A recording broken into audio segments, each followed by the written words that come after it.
해보도록 합니다. 자, 이온결합에 해당되는 내용으로요. 여러분들이 지금 하고 계신 부분이 세 번째 주기율표에 대한 얘기 하고 있어요.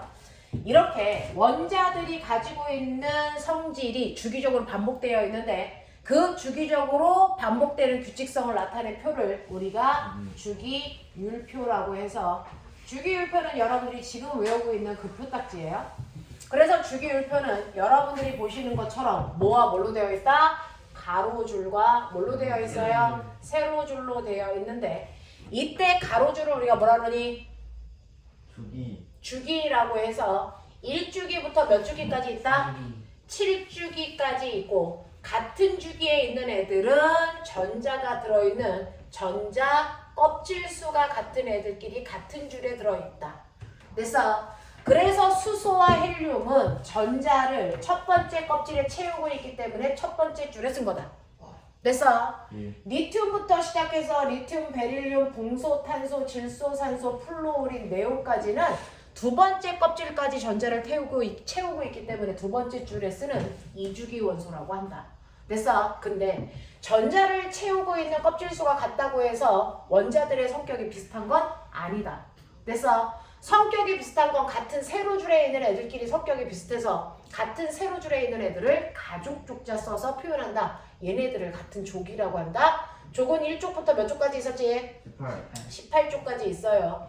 금방 또 기말고사 대비 들어가야 돼서 됐어? 선행 수업하다가 금방 또 멈춰야 되니까 한 번 할 때 머릿속에 훅 집어넣어요. 그래서 같은 세로줄에 있는 애들끼리가 성격이 비슷해서 첫 번째 세로줄에 있는 애들을 1족 가족들이라고 부르는 거죠. 됐어? 두 번째 세로줄은 2족 원소, 세 번째 세로줄은 3족이 아니고 13족 원소. 그래서 18족 원소까지 되어 있고 같은 세로줄에 있는 아이들이 얘네들이 가지고 있는 화학적 성질이 비슷한데 그건 얘네들이 가장 바깥쪽 껍질에 있는 전자수가 같기 때문이 아니고 원자과 전자수가 같기 때문이다. 그 중에서 18족에 있는 아이들은 원자과 전자수가 0이라서 모두 다 꽉 채운 상태로 완벽한 아이들의 모임이더라. 그래서 얘네들은 굳이 다른 애들과 반응할 필요가 없다. 그래서 활발히 반응하는 성질을 가지고 있지 않은 아이들을 비활성 기체라고 부른다. 기억해요?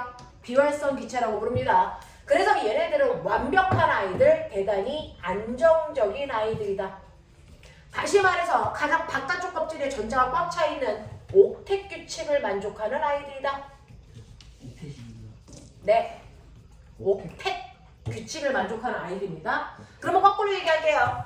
18족을 뺀 나머지 아이들은 됐어? 네, 비활성 기체가 아니기 때문에 나머지 모든 1족부터 17족까지는 다 뭐하다? 불안정한 원소다. 됐어? 왜? 옥텟 규칙을 만족하지 못하기 때문이다. 그러면 옥텟 규칙을 만족해 버리면 되잖아. 네, 그러려면 혼자서는 부족하니까 다른 원자와 뭐 해야 된다? 결합해야 된다. 됐어? 그래서 옥텟 규칙을 만족하지 못해서 불안정하기 때문에 얘네들은 다른 원자끼리의 결합을 해야 됩니다. 라고 하는 게 결론이야. 됐죠? 그래서 1족부터 17족까지의 모든 원자들은 다른 원자와 원자 결합합니다. 자, 그러면 이렇게 옥텟 규칙을 만족하기 위해서 원자들끼리 결합하는데 원자 결합에 뭐가 필요하니? 종류를 아셔야 되겠죠? 그렇죠. 됐죠? 원자가 완벽하기 위해서 원자 결합을 하는데 원자 결합의 종류 몇 가지? 세 가지. 멋져! 우와! 자, 저 새끼 저렇게 허접하게 생겨도 아는 게 있나 봐. 됐어? 원자 결합의 종류 세 가지. 그 중에 첫 번째가 무슨 결합? 이온 결합. 두 번째가 무슨 결합?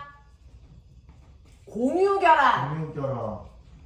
세 번째가 무슨 결합? 금속 결합입니다. 됐어? 네. 자, 그 중에서 가장 중요한 게 이온 결합과 공유 결합입니다. 자, 그러면 여러분들이 맨날 선생님하고 주기율표 쓸 때 됐어? 항상 주기율표 다 쓰고 나서 우리가 늘 하는 짓이 뭐다? 뻑큐다. 뻑큐 안에 들어있는 아이들이 뭐다? 금속 원소고 그 바깥쪽에 있는 아이들이 비금속 원소잖아요. 그러니 실제로 거시적으로 보면 불완전해도 그 아이가 금속으로 불완전한지 비금속 상태로 불완전한지를 보셔야 되는데 이온 결합은요 불완전한 금속 원소와 불완전한 비금속 원소가 결합할 때 쓰는 방식이야. 됐어? 자, 그런가 하면 공유 결합은 불완전한 비금속 원소들끼리 결합할 때 쓰는 방식이야. 그리고 금속 결합은 불완전한 금속이 자기가 가지고 있는 자유전자와 결합할 때 쓰는 방식이란 말이야.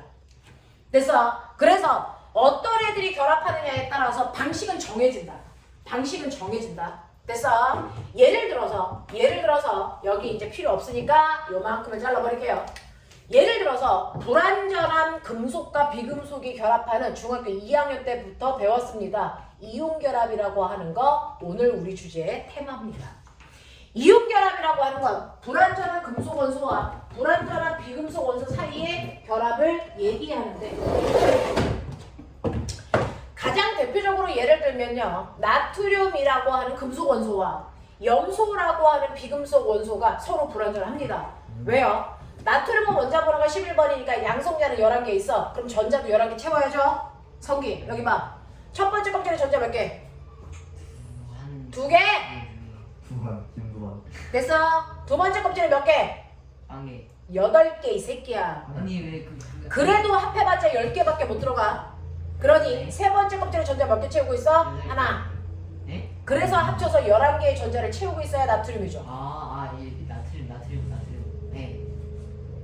6일까요? 안 돼. 그래서 가장 바깥쪽 껍질이 세 번째 껍질인데 8개까지 채울 수 있는데 하나밖에 못 채웠기 때문에 불완전한 거 맞죠? 됐어. 염소 같은 경우에 원자번호 17번이야. 자, 얘는 양성자가 17개 있으니까 전자도 17개 채워야 되는데요. 첫 번째 껍질에 2개 있고 두 번째 8개 있고 세 번째 몇 개 채웠어요? 7개 있어요. 8개 채워야 되는데 7개까지 몇 개 못 채웠기 때문에 얘도 옥텟규칙 만족하지 않아서 불완전하다고요. 그러면 얘네들이 서로 완벽하기 위해서 결합을 할 때 어떻게 하면 돼? 라고 하면 나트륨은 가지고 있는 체외각의 전자 이걸 버려서 염소한테 줘버립니다. 그러면 나트륨은 가장 바깥쪽 껍질에 전자가 다 없는 상태로 되면서 완벽하게 가장 끝에 전자가 8개를 채운 거죠. 됐어? 그런가 하면 이때가 전자 하나가 염소한테 가니까 성기야 여기 봐. 됐어? 염소는 끝에 전자가 7개가 아니고 8개로 바뀌면서 완벽해집니다. 됐어? 이렇게 될 때 어떤 일이 발생을 하냐면 전자는 줬지만 나트륨이라고 하는 애는 양성자가 11개 있어요. 그대로입니다. 대신에 전자만 하나 잃어서 전자가 10개가 되기 때문에 얘는 양성자와 전자의 개수가 같지 않아 중성이 아닌 상태가 되죠. 그 중에서 플러스가 더 세기 때문에 플러스가 1만큼 더 센 뭐가 된다? 양이온이 돼버리는 겁니다. 그걸 우리가 Na 플러스라고 표현하는 거죠. 됐어? 네. 그런가 하면 염소는 전자 하나를 받아서 됐어? 양성자는 17개 있었는데 전자가 하나 늘어 18개가 됩니다. 그러면 얘도 중성이 깨졌으니까 원자라고 부르면 안 되겠죠? 뭐라고 부릅니까? 마이너스가 더 세니까 얘는 마이너스 1이 더 센 만큼의 음이온이 됐다라고 표현합니다. 됐어? 그래서 양이온은 전자를 잃어서 된 물질이고 음이온은 전자를 얻어서 된 물질이고 몇 개를 잃었는지가 여기 나와 있는 숫자로 표현된다. 알겠어? 자, 그래서 염화이온이라고 하는 일가 음이온이 되면 서로 됐어? 옥텟규칙을 만족하는 상태가 되는데 문제는 옥텟규칙을 만족하기 위해서 전자를 이온해줬더니 어떤 일이 발생을 하냐면 얘는 플러스 전기를 띤 입자가 되고 얘는 마이너스 전기를 띤 입자가 되는데 플러스와 마이너스 사이에는 서로 뭐하는 힘이 생긴다? 서로 정기적으로 입력, 끌어당기는 힘이 생기기 때문에 얘가 서로 전자를 준 후에 하나로 털커덕하고 붙게 되더라. 이걸 우리는 무슨 결합이라고 한다? 이거를 이온결합이라고 하더라라고 하는 거예요. 알겠어? 이렇게 자꾸 눈 떨어지지? 기말고사 코앞인데. 네, 저 안 떨어져. 너네 기말고사 2주로 끝내버린다. 자꾸 이렇게 하면. 됐어? 2주 안에 끝내는 수가 있어. 정신 차려. 자, 그래서 이온결합이라고 하는 건 금속 원소와 비금속 원소 사이에 전자를 주고 받으면서 하나는 전자를 잃은 금속은 반드시 양이온이 되고요. 전자를 얻은 비금속은 반드시 음이온이 돼서 서로를 잡아당기는 정정기적 인력에 의해서 결합하는 걸 우리 이온결합이라고 하더라. 알겠습니까? 네. 자, 이런 식으로 이온결합을 할 텐데 문제는 여러분들이 보시는 것처럼 일족 원소는 체외곽에 전자가 하나 있기 때문에 무조건 전자 하나를 버려서 일가 양이온 되려는 경향성을 가지고 있는 아이들입니다. 자, 이주 원소들은 무조건 바깥쪽에 전자가 2개 있어서 이가 양이온이 되려는 경향성을 가지고 있는 아이들입니다. 됐어. 13주기에 해당되는 알루미늄은 체외곽의 전자가 3개 있기 때문에 3개 버리려는 3가 양이온 되려는 경향성을 가지고 있어요. 거기에 비해서 17쪽에 해당되는 플로리가 염소는 체외곽의 전자가 7개 있으니까 하나를 얻으려는 경향성을 띱니다. 그래서 모든 17쪽은 1가 음이온 되려는 경향성을 띠고요. 16쪽은 체외곽의 전자가 6개 있으니까 2개를 얻어야 완벽하기 때문에 2가 음이온 되려는 경향성을 띠고 있는 아이야. 됐어? 그러니 나트륨 같은 경우가 산소와 결합을 한다고 치자. 얘는 전자를 2개 받고 싶대요.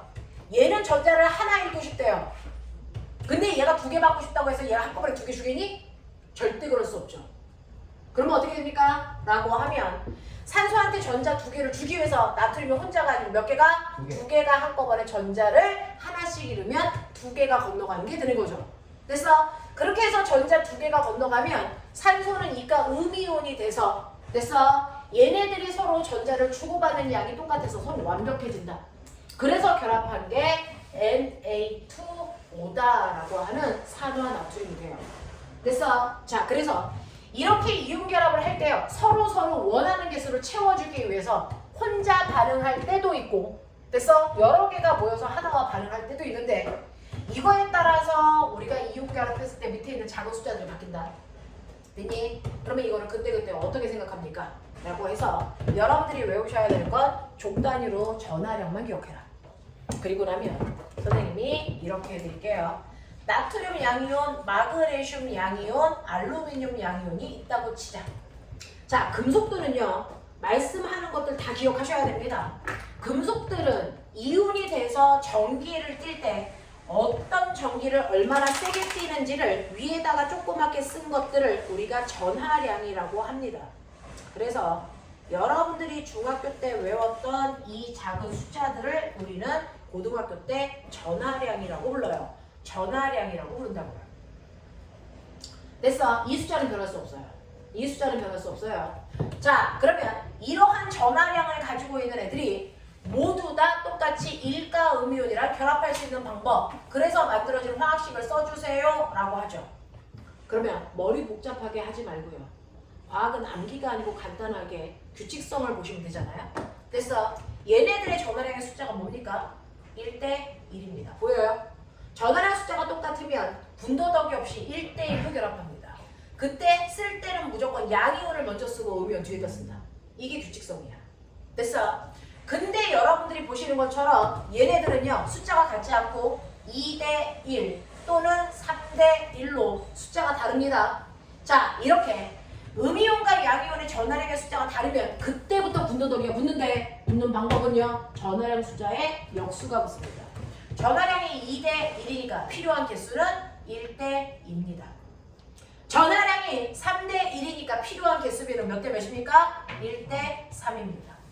됐어? 그래서 이걸 쓸 때요. 마그네슘 양이온 하나에 염화이온이 2개라서 이온 뒤에 개수를 쓰는 거예요. 염화이온 2개. 알겠습니까? 자, 그렇다면 얘는 알루미늄 하나에 염화이온 3개가 필요하니까 이렇게 쓰시면 되겠죠. 됐어? 이렇게 쓰고 읽을 때는 항상 음이온부터 읽어요. 그래서 염화 나트륨, 염화 마그네슘, 염화 알루미늄. 알겠습니까? 이렇게 쓰시면 된다. 되겠죠? 성기야, 자꾸 눈 떨어져. 전생 안 떨어졌네. 그래서요. 고등학교 때는 눈이 떨어지는 순간 등급도 같이 떨어지거든요. 그럼 대학 못 가요. 그러니까 정신 차려요. 자, 지금은 많은 걸 하려고 하지 말고 집중력을 키운다 생각하고 7, 8에서 눈 안 떨어지게 해주시면 돼요. 자, 그러면 여기를 설명했으니까 응용은 너네가 한다. 됐어? 똑같이 나트륨 양이온, 마그네슘 양이온, 그 다음에 알루미늄 양이온에 요번에는 음이온이 1가가 아니고 2가인 산화이온을 결합시킨다고 치자. 자, 옆에 화학식은 이제 너네가 써. 규칙성 보여드렸어. 해봐. 저 지나가면서 볼게요. 주기율표 뒤에다가 쓰시면 돼요. 네, 책에다 쓰시던 주기율표 뒤에다 쓰시던 저거 결합하는 방법들 써서 화학식을 써보세요.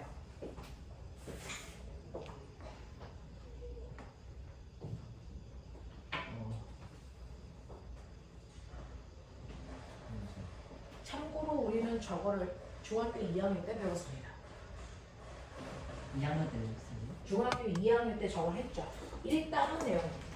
맞아요. 그 3학년 때는 했어? 중학교 2학년 때거든? 아! 정화 새끼 저거 씨. 진짜 에휴. 이래서 안경제비가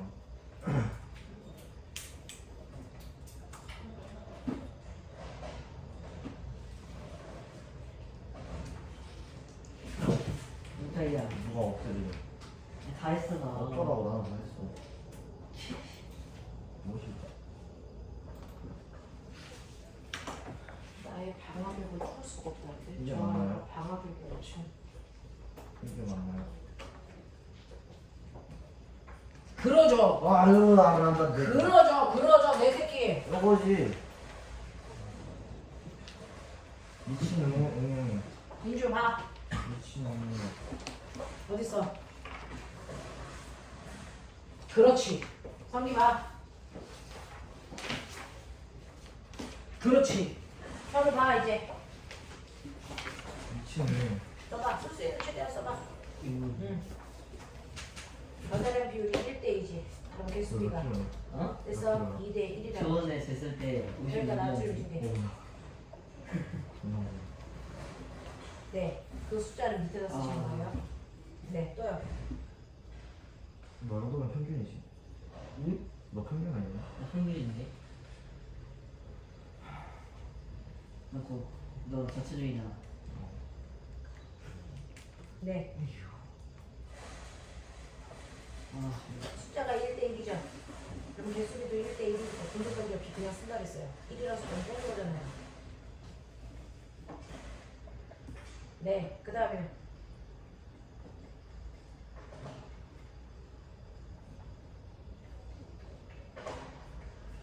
네.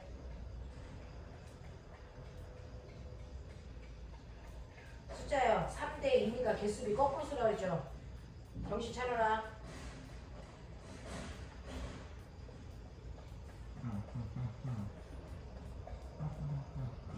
네, 숫자는 다 밑에다 쓴다 했어요. 그렇게 쓰는 거예요. 되겠죠? 이런 식으로 전하량을 보면 이온들이 결합해서 만들어지는 화학식을 어떻게 써야 되는지 볼 수 있다. 그래서 굳이 얘네들이 아니고 전하량의 숫자만 알면 다른 아이들이 와서 붙어도 어떻게 쓰는지 확인할 수 있겠죠. 이게 이온결합이에요. 이온결합하는 방법이에요.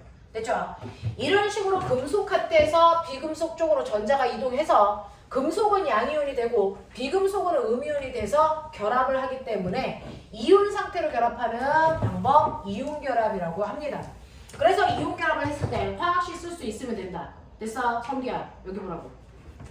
자 그러면 이런 식으로 이온결합을 한 대표적인 게 여러분들이 알고 있는 소금이라고 하는 염화 나트륨이 이온결합의 대표적인 아이겠죠. 됐어? 그러면 이 이온결합을 한 이 소금이 됐어? 고체 상태로 있을 때와 얘가 물에 녹은 수용액 상태를 이렇게 써요. 아쿠아. 됐어? 고체는 솔리드라고 해서 S라고 하고요. 됐어? 네. 고체는 S라고 쓰고요. 액체는 리퀴드라서 L이라고 쓰고요. 기체는 가스라 해서 G라고 쓰고요. 물에 녹여있는 수용액 상태는 아쿠아라고 해서 AQ라고 씁니다. 됐어? 그냥 이렇게 쓰면 원소기호인지 아닌지 구별이 안 되기 때문에 상태는 무조건 가로치고 씁니다. 알겠어? 네. 그래서 소금이라고 하는 아이가 고체 상태로 있을 때와 소금이라고 하는 아이가 수용액 상태로 있을 때가 전혀 달라요. 됐어? 고체 상태로 있으면 꼬매가 생각해봐. 사실은 수용액 상태로 있으면요. 염화나트륨이라는 게 됐어? 네. 있다고 치면 물속에서는 염화나트륨이 어떻게 있는 줄 아세요? 무조건 물이 뜯어서 이온화시키기 때문에 나트륨 양이온과 염화이온이 물속에 이렇게 따로따로 떨어져 있는 상태예요. 양이온과 음이온이 떨어져 있는 상태를 우리가 뭐 되어 있다? 이온화되어 있다 이렇게 표현합니다. 그러면 이렇게 이온화되어 있어서 물속에 양이온과 음이온이 있기 때문에 끊어진 전선을 집어넣어서 건전지를 통해서 꼬마 정도에 불 켜려고 해. 근데 꼬맹아 전선이 끊어졌지? 불 들어와 안 들어와? 들어와요. 왜? 물속에 이온들이 끊어진 전선을 연결해주는 다리 역할을 하기 때문이에요. 그래서 물속에 이온이 있으면 전류가 잘 흐르게 되는 무슨 역할? 전해질의 역할을 해주기 때문에 이온이 있는 모든 수용액은 다 전해집니다. 됐어? 네. 자, 그래서 이온결합한 모든 아이들은 물속에서는 전해질의 역할을 한다. 이온화되어 있기 때문에. 됐어? 그래서 수용의 상태에서 전기가 잘 흐릅니다. 그러면 여기에서 물을 없애면 물을 다 증발시켜. 그럼 어떻게 될까요? 물을 다 증발시키면 물 때문에 떨어져 있던 이온들이 뭐합니까? 따르락 달라붙겠죠? 이때 나트륨 양이온이라는 애가 10개가 있고 염화 음이온이라는 게 10개가 있으면 물을 없애는 순간 염화 나트륨이 몇 덩어리가 될까요? 저 손가락 좀 보세요. 몇 덩어리 될까요? 저 손가락 좀 보세요. 몇 덩어리 될까요? 몰라요. 10개. 한 덩어리 됩니다. 에? 신기하죠? 에? 아니 왜요? 염화 나트륨이라는 게 나트륨 양이온과 염화 음이온이 선생님 이렇게 붙어 있는 거 아니에요? 그러면 또 다른 염화 나트륨도 이렇게 붙어 있어야 되는 거 아니에요? 병신이죠. 왜요? 아. 양이온과 음이온은 서로를 잡아당긴다고요. 그래서 이 양이온 주변에 모든 방향으로 음이온이 다 붙으려고 해요. 그 음이온 주변에 모든 방향으로 양이온이 이렇게 다 붙으려고 한다고요. 이런 식으로. 근데 그 하나라도 붙으면은 안 끌어당기는 거 아니에요? 아니요. 여기에서 이렇게 달라붙으면 얘는 이쪽 방향으로 당기지만 이쪽 방향으로도 이쪽 방향으로도 이쪽 방향으로 당기면 이게 다 작용하거든요. 아. 됐어? 그래서 모든 방향으로 음이온을 다 붙이기 때문에 이 안에 음이온과 양이온이 몇 개가 있던 물을 없애면 물 때문에 뜯어져 있던 아이들이기 때문에 물을 없애는 순간 따르륵 달라붙는다. 됐어? 이 안에 나트륨과 염화이온이 10개가 있던 100개가 있던 물을 없애면 무조건 한 덩어리 된다. 한 덩어리 된다. 알겠습니까? 이렇게 됩니다. 그래서 이런 식으로 염화 나트륨이라는 이온 결합을 한 아이들은요, 고체 상태일 때는 커다란 덩어리 형태로 있어요. 그러면 이렇게 커다란 덩어리의 상태로 플러스와 마이너스가 서로를 꽉 잡아당기고 있어. 넌 딴 여자 보면 안 돼. 나만 봐야 돼. 한눈 팔면 안 돼. 뭐 이런 식이야. 됐어? 이런 식으로 따라락 붙어있다? 그러면 여기에다가 전선을 꼽으면 전류가 흐를까 안 흐를까? 안 흘러요. 안 흘러요. 전류는요, 이온들이 자유롭게 움직이면서 전자를 막 갖다 줘야 되는데 이온은 있지만 이온들이 자유롭게 움직일 수 있다 없다? 없어요. 그래서 고체 상태일 때는 전기가 흐르지 않습니다. 고체 상태일 땐 전기가 안 흐르고 수용의 상태여야만 전기가 흐릅니다. 저 옆에 알겠어요? 마이너 하나 채워줘요. 뭐야? 하나. 마이너스 하나 쳐다네. 마이너. 자식, 이거지. 이거지. 약간 안 채우면 약간 불안정한 느낌이 들죠? 네, 불안해. 그래요. 그래서 이런 식으로 되어 있는 게 이온입니다. 자, 근데 이러한 이온 결합을 한 애는 꼬맹아 힘줘! 힘줘! 딱 밀어! 어떻게 될까요? 땅 하고 밀면 밀리죠. 이게 한 칸씩 밀려가겠죠? 그럼 어떻게 되는지 아세요? 한 칸 밀려 마이너스가 1로 갑니다. 그러면 여기가 마이너스가 되겠죠? 한 칸 밀려 여기 있던 플러스가 1로 갑니다. 여기 있던 마이너스가 1로 가겠죠? 그럼 어떤 일이 발생할까요? 어떤 일이 발생할까요? 같은 극끼리 붙게 돼요. 그러면 같은 극끼리를 밀어내니 당기니? 밀어내죠. 그래서 이 판이 떨어져 나갑니다. 됐어. 이렇게 이온 결합한 애들한테요, 여러분들이 힘을 주는 건 과학에서는 압력을 가한다 이렇게 표현을 합니다.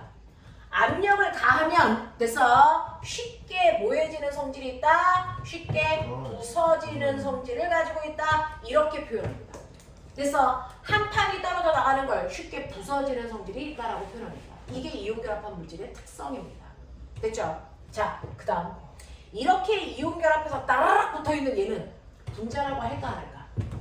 이거 분자입니까 아닙니까? 아니죠. 머릿속에 제대로 넣어요.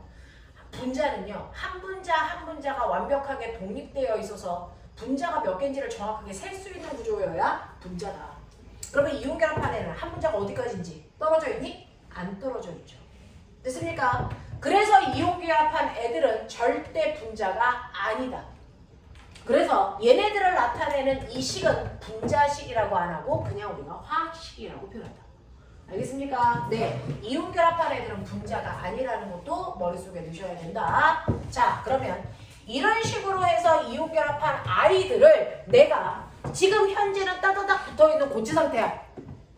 고체 상태라고요. 이렇게 따다닥 붙어있는 고체 상태로 이런 식으로 되어 있다고 칠게요. 그러면 이러한 고체 상태에서 여기를 뜯어버리면 이 고체가 뭐가 됩니까? 액체가 되고, 이걸 또 뜯으면 뭐가 됩니까? 기체가 되겠죠.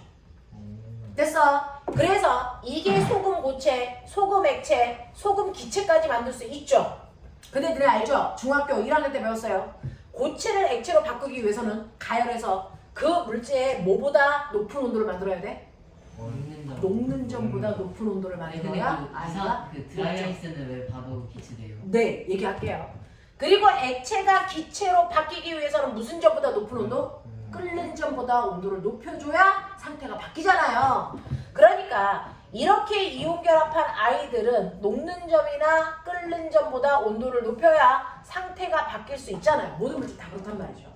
자, 그러면 얘네들의 녹는 점과 끓는 점은요, 다른 공유 결합을 한 애들, 금속 결합을 한 애들보다 높은 편입니까? 낮은 편입니까? 이게 고등학교 수준입니다. 그럼 꼬맹아, 생각해봐.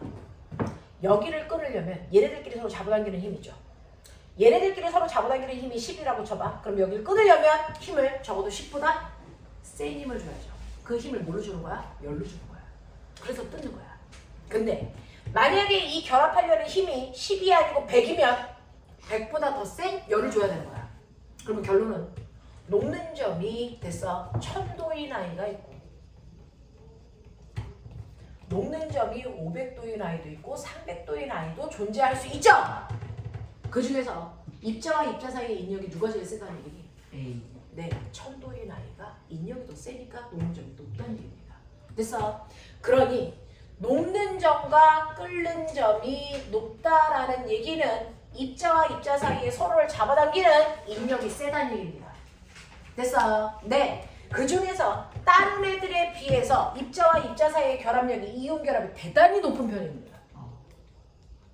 대단히 높기 때문에 얘네들은 상온에서 무슨 상태로 존재합니까? 다 다닥다닥 붙어있는 고체 상태로 존재하고요.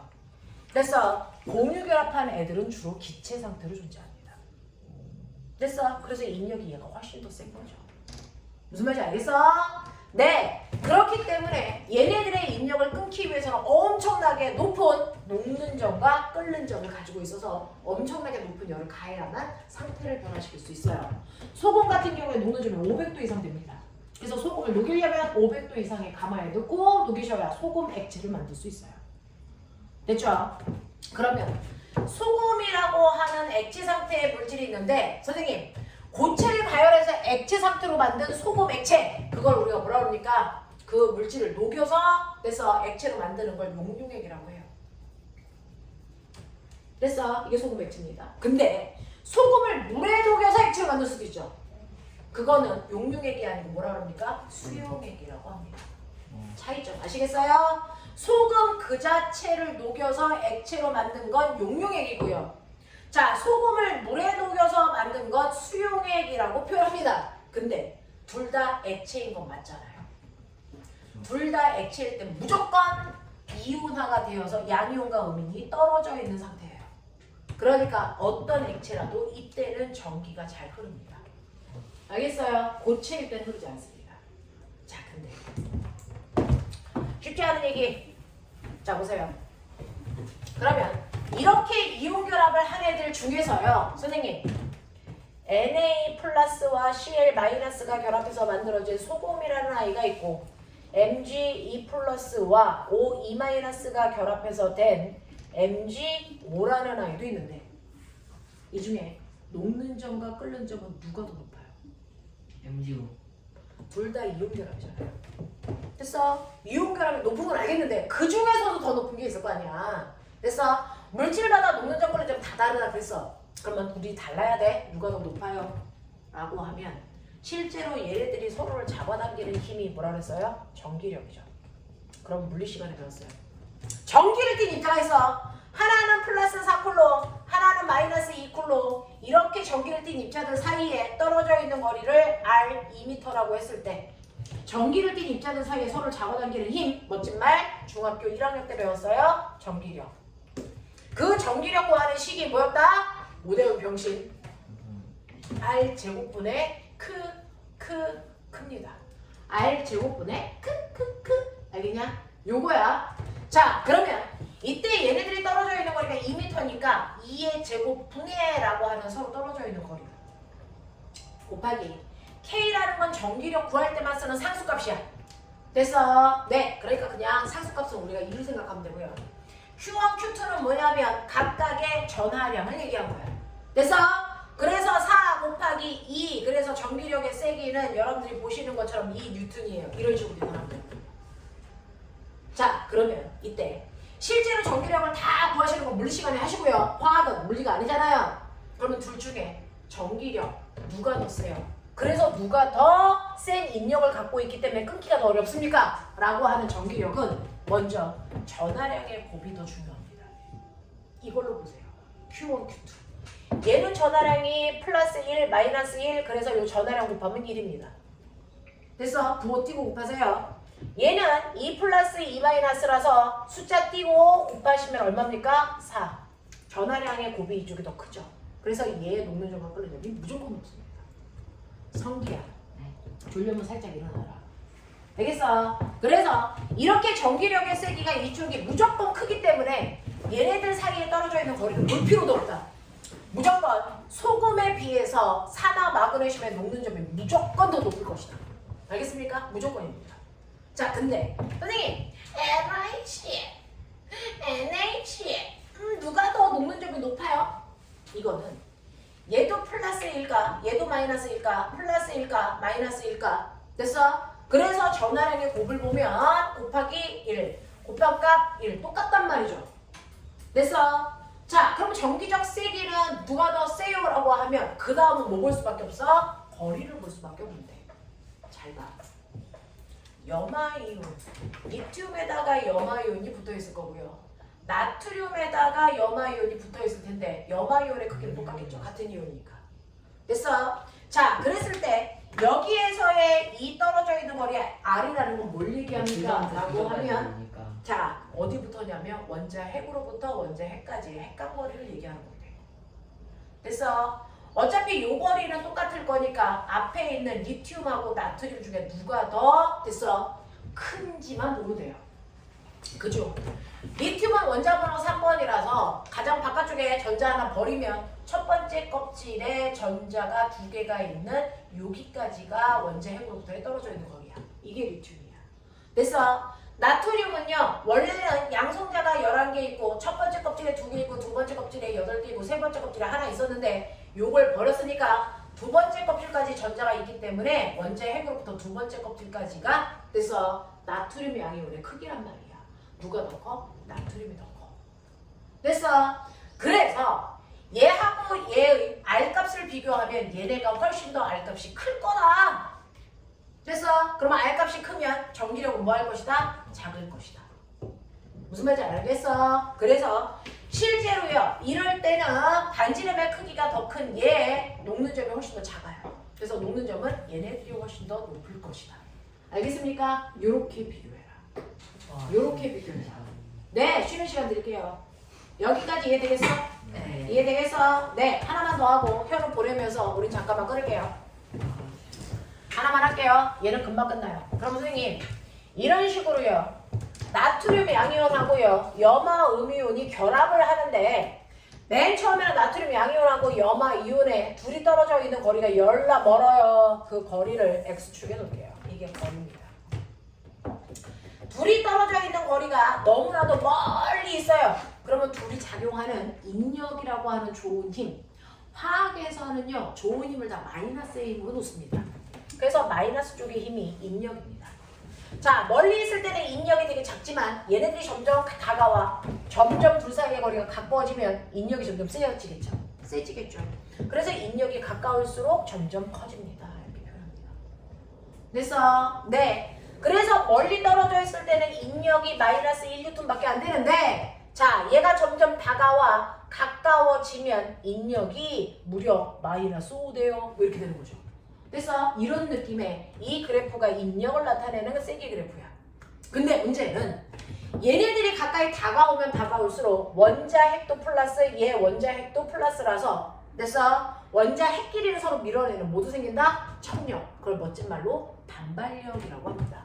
반발력은 나쁜 힘이니까 화학에서는 나쁜 힘을 플러스의 힘으로 놓습니다.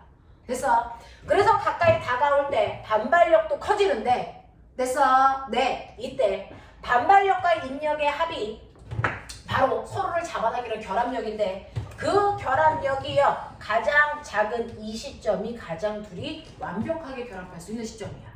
됐어? 그래서 떨어져 있는 거리가 R0라고 하는 나트륨 이온과 염화이온에 떨어져 있는 거리가 R0일 때 얘네들이 가장 이상적으로 결합합니다. 됐어? 그때가 바로 결합력이라는 좋은 힘이 가장 작용됩니다. 알겠습니까? 이런 것들을 얘기한다. 되겠니? 되겠니? 네, 여기까지 할 테니까 10분만 끌었다가 그 다음 수업 할게요. 됐죠?